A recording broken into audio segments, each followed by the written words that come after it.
Halo teman-teman, perkenalkan saya Niputu Wiliantari. Jadi pada kesempatan kali ini saya akan mereview sebuah buku dari Fiersa Besari yang berjudul Konspirasi Alam Semesta. Buku ini diterbitkan oleh Media Kita pada tahun 2017 di Jakarta. Tebal buku ini adalah 13 x 19 cm dengan jumlah halaman kurang lebih 238 halaman. Untuk harga sendiri teman-teman bisa dapatkan dengan harga 80.000 ke atas. Selanjutnya saya akan menyampaikan sedikit sinopsis daripada cerita ini.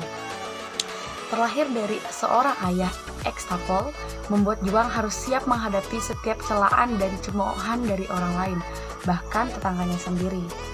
Juang Astrajingga, seorang yang cukup rupawan, walau kumal dengan brewok tipis yang menghiasi wajah alis tebal, menaungi sepasang mata tajam lelaki itu. Nah, Juang Astrajingga pernah menjadi petualang yang lompat dari satu perasaan ke perasaan yang lain. Baginya, perasaan adalah pelukan, soal mencari pasangan lain cerita. Bandung, September 2011, Juang sedang mencari sebuah buku yang dikategorikan langka. Lalu, tak sengaja menabrak seorang perempuan dan tak sengaja pula saat Juang mengembalikan buku-buku yang terjatuh, mereka saling bertatap untuk pertama kalinya yang seolah membuat jagat raya Juang berhenti. Juang merupakan seorang yang suka mendaki gunung, menulis puisi, dan ia juga merupakan seorang jurnalistik, dan Juang sangat tidak percaya dengan cinta pada pandangan pertama. Namun semua itu berubah ketika ia bertemu dengan seorang wanita yang bernama Anna Tidai. Jadi semua itu berawal ketika Juang Astrajingga ini mewawancarai seorang sinden yang terkenal di luar negeri, namun dia dilupakan di negerinya sendiri, seperti itu. Nah, seperti apakah warna cinta? Apakah merah muda mewakili rekahannya, ataukah kelabu mewakili pecahannya? Adapun tokoh utama dari buku ini yaitu Juang Astrajingga dan juga Anna Tidai, teman-teman.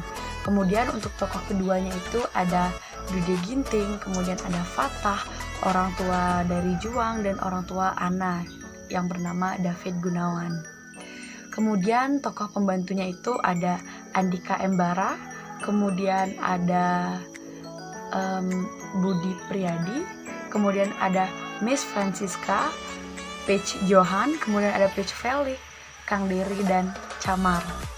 Dan penokohannya ini seperti yang saya sampaikan tadi, Juang Astrajingga merupakan lelaki yang tampan, sosok yang keras, tegar, pantang menyerah. Sedangkan Anna Tidai merupakan wanita cantik, sosok yang lemah lembut, tegar, penuh kasih sayang, dan juga pantang menyerah. Alur yang digunakan dalam buku ini menurut saya adalah alur maju, karena di mana penulis menceritakan kisah tokoh dari awal ia bertemu seorang wanita, lalu konflik yang terjadi dalam cerita, semua disusun secara sistematis dan kronologis oleh penulis. Kemudian selanjutnya adalah sudut pandang orang pertama dan orang ketiga. Kemudian amanatnya yaitu senja membawa kita kepada kegelapan, namun jika kita tahu cara bersyukur banyak, bintang dalam gelap yang menunggu untuk kita nikmati. Sedia payung sebelum hujan, itulah gambaran dari keseluruhan cerita dalam novel. Banyak hal-hal yang tak terduga yang pasti akan menghampiri ke dalam kehidupan kita. Maka dari itu kita harus mempersiapkannya lebih awal, seperti itu. Kemudian, percaya kepada Tuhan dan diri sendiri adalah senjata paling ampuh untuk menaklukkan segala badai permasalahan di dunia. Kopi yang bagus tanpa ada gula pun akan tetap enak dirasakan di lidah seseorang.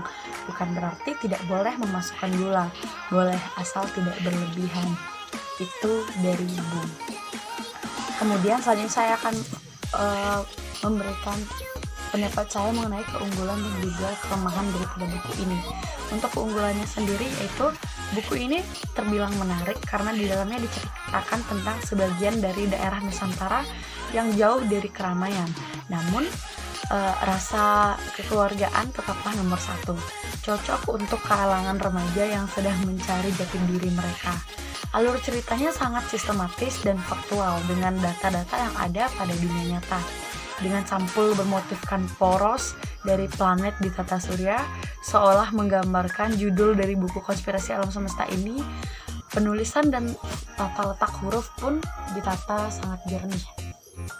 Kemudian yang kedua itu kekurangan dari buku ini. Sedikit tidak mengerti fungsi dari kode QR balok pada setiap puisi dari akhir subbab cerita. Banyak terdapat kata yang tidak bisa atau tidak biasa diketahui orang banyak. Bagi seseorang yang sudah terbiasa membaca novel dan sangat mencintai sastra novel, ini cukup membuat puas pembacanya. Namun bagi pemula, banyak mencari makna kata di kamus untuk mengetahui makna dari kata tersebut. Kesimpulannya adalah novel ini merupakan novel bergenre random, yang artinya semua unsur kehidupan ada di dalamnya. Sangat cocok dibaca untuk remaja yang sedang mencari jati dirinya. Apalagi untuk yang sangat hobi dengan fotografer dan pendaki gunung atau petualangan alam. Mengandung banyak pesan-pesan kehidupan dan juga sajak-sajak dari sang penulis itu sendiri.